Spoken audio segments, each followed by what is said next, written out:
Hello everyone. दोस्तों आज हम आपके साथ डिस्कस करने जा रहे हैं हिंदी व्याकरण के कुछ क्वेश्चन। हिंदी व्याकरण की बात की जाए तो ये पेपर आपका 862 पोस्ट कोड वाला और 863 पोस्ट कोड वाले पेपर से हिंदी के कुछ क्वेश्चन है।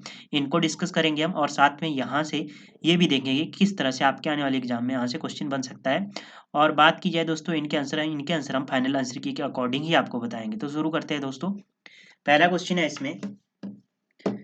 पहला क्वेश्चन की बात की जाए तो पहला क्वेश्चन की बात की जाए जिसमें दिया गया है उद्योग का संधि विच्छेद करना है आपको। उद्योग की बात की जाए तो उद्योग का संधि विच्छेद क्या होगा। फाइनल आंसर की यदि बात की जाए तो 168 की बात की जाए तो इसका राइट आंसर बनेगा आपका उत्त प्लस योग। उत्त प्लस योग आपका ऑप्शन ए सही हो जाएगा। ठीक है, ऑप्शन ए सही हो गया। अब यहाँ से आपने कौन कौन से शब्द ध्यान में रखने हैं। यहाँ से आपने सब ध्यान में रखने। एक तो उदाहरण को आपने ध्यान में रखना है, ये पूछा जा चुका है। उत्त प्लस हरण क्या होता है, उदाहरण का संधि विच्छेद होगा।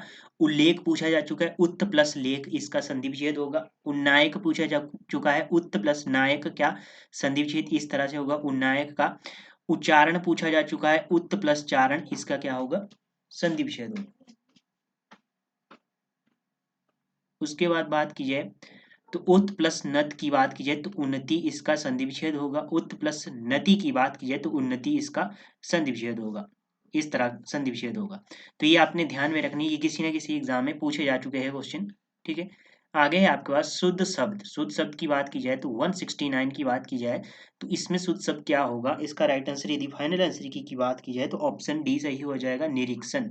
निरीक्षण शुद्ध शब्द इसी तरह से लिखा जाता है। अब यहाँ से आपने कौन कौन से शब्द ध्यान में रखने हैं। पूज्य को ध्यान में रखना है। पूज्य शुद्ध शब्द इस तरह से लिखा जाता है, उत्पन्न इस तरह से लिखा जाता है शुद्ध शब्द, ये पूछा जा चुका है। कृतज्ञ की बात की जाए तो इस तरह से शुद्ध शब्द लिखा जाता है कृतज्ञ। पूजनीय की बात की जाए तो ये गलत होता है और मैक्सिमम टाइम हर बुक्स में यही मिलता है। तो पूजनीय इस तरह से लिखा जाता है। उज्जवल की बात की जाए तो उज्जवल इस तरह से लिखा जाता है। ठीक है, डबल ज आधे होते हैं। ठीक है, सन्यासी की बात की जाए तो स के ऊपर बिंदी होती है, इस तरह से सन्यासी लिखा जाता है। स्थाई की बात की जाए तो ये वाला स्थाई सभी बुक्स में गलत होता है, स्थाई इस तरह से लिखा जाता है। ठीक है, ये आपने ध्यान में रखने की किसी न किसी एग्जाम में पूछे जा चुके हैं। आगे है भव सागर में समास आपको बताना है। 170 की बात की जाए तो इस क्वेश्चन को फाइनल आंसर की में गलत कर दिया गया है। ठीक है, स्क्रैप कर दिया गया है। इसका राइट आंसर तो आपका कर्मधारय समास होगा। अब बात की जाए इसमें विग्रह किया जाए इसका तो क्या आ रहा है सामने हमारे पास, भव रूपी सावन सागर। ठीक है, भव सागर की बात की जाए तो भव रूपी सागर, इसमें कर्मधारय समास है। तो इसमें चारों ऑप्शन में से कोई भी ऑप्शन सही नहीं है।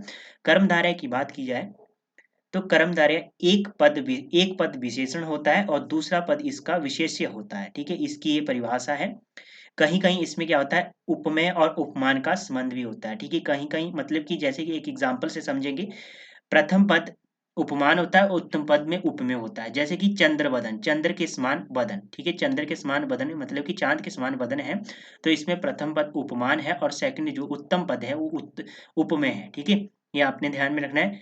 विग्रह करने पर इसमें क्या क्या सामने आता है, रूपी आता है। ठीक है जो, और के सम्मान ये आते हैं। जैसे नीली नील गाय ये पूछा जा चुका है आपके बीएड के एंट्रांस में, ये क्वेश्चन पूछा गया था और एसएससी में भी काफी बार पूछा गया है कि नील गाय का समास कौन सा होगा। तो नील गाय में कर्मधारय समास होगा। नीली है जो गाय, नीली है जो गाय। ठीक है, इसका ये बनेगा विग्रह। तो आपने ये ध्यान में रखना है। कर्मधारय पूछा जाता है, तत्पुरुष का आपको पता है इसमें दूसरा पद प्रधान होता है। द्वंद का आपको पता है इसमें दोनों पद प्रधान होते हैं। अभिभाव की बात की जाए तो इसमें पूर्व पद प्रधान होता है और इसमें क्या होता है उपसर्ग का प्रयोग होता है। बहुव्रीहि की आपको पता है ना तो पहला पद ना ही दूसरा पद, अन्य अर्थ निकलता है। ठीक है, ये आपने ध्यान में रखना है। अब सेकंड पेपर की बात की जाए 863 में देखेंगे कौन कौन से क्वेश्चन पूछे गए हैं। शुद्ध शब्द इसमें पूछा गया है देहिक किस तरह से लिखा जाता है। अब देहिकी की बात की जाए तो इसका राइट आंसर फाइनल आंसर की यदि बात की जाए तो ऑप्शन इसका 168 का ऑप्शन सी सही हो जाएगा, दैहिक। ठीक है, दैहिक इस तरह से लिखा जाता है, डबल ए की मात्रा होती है। अब यहाँ से आपने कौन कौन से शब्द ध्यान में रखने हैं। ऐनक इस तरह से लिखा जाता है, इस तरह से लिखा जाता है, ये वाला रूप गलत है। आजीविका की बात की जाए, ये क्वेश्चन पूछा गया है। आजीविका इस तरह से लिखा जाता है। निरीक्षण की बात की जाए तो निरीक्षण शुद्ध शब्द इस तरह से लिखा जाता है। ब्रिज भाषा नहीं होती, ब्रज भाषा होती है, ये शुद्ध शब्द है। ठीक है, ये ब्रिज भाषा वाला गलत है। तो आपने ध्यान में रखना, यहाँ से आगे है सेकंड क्वेश्चन आपके पास, परीक्षा का संधि विच्छेद कीजिए। परीक्षा का क्या संधि विच्छेद होगा? तो इसका संधि विच्छेद क्या होगा परीक्षा का? परीक्षा की बात की जाए दोस्तों, तो परीक्षा का ऑप्शन आपका डी सही हो जाएगा। परी प्लस इक्सा इसका संधि विच्छेद होगा।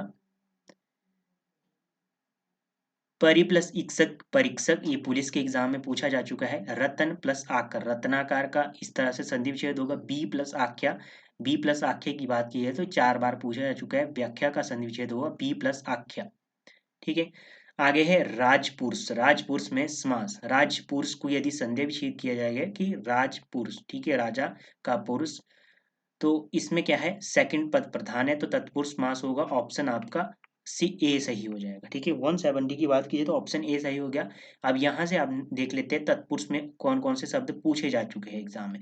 लखपति पूछा जा चुका है, राजनाथ पूछा जा चुका है, देशभक्ति 3 बार पूछा जा चुका है। सुलक्षणा की बात की जाए तो ये तो काफी बार पूछा जा चुका है एग्जाम में, तो इन सब में क्या होगा, तत्पुरुष। द्वंद्व की बात की जाए तो धर्मार्थ में क्या होगा, द्वंद्व समास होगा। भाई बहन में क्या होगा, द्वंद्व समास। देवसुर की बात की जाए तो देवासुर में भी आपका द्वंद्व समास होगा। ठीक है, और भला बुरा में भी आपका द्वंद्व समास होगा। ऊंच नीच में भी आपका द्वंद्व समास होगा। ये सब ये आपके किसी न किसी एग्जाम में पूछे जा चुके हैं। बहुरूपी की बात की जाए तो चतुर आनंद मतलब कि ब्रह्मा। ठीक है, बहुरूपी समास है चतुरानंद में। सुलोचना की बात की जाए तो इसमें भी बहुरूपी समास है। नीलकंठ की बात की जाए तो इसमें भी बहुरूपी समास है। ठीक है, अभिभाव की बात की जाए, प्रतिदिन में अभिभाव समास है। अधोपतन अधोपांत की बात की जाए, आधोपांत की बात की जाए तो इसमें अभिभाव समास है। निडर में अभिभाव समास है। निर्झर में भी अभिभाव समास है और अत्यावश्यक में भी आपका अभिभाव समास है। ठीक है, ये आपने ध्यान में रखना है। ये क्वेश्चन सभी किसी न किसी एग्जाम में पूछे जा चुके हैं। ठीक है, तो इनको आपने ध्यान से देखना है। ठीक है, तो धन्यवाद दोस्तों, आज के सेशन में इतना ही। मिलते हैं नेक्स्ट सेशन में, तब तक के लिए जय हिंद जय भारत।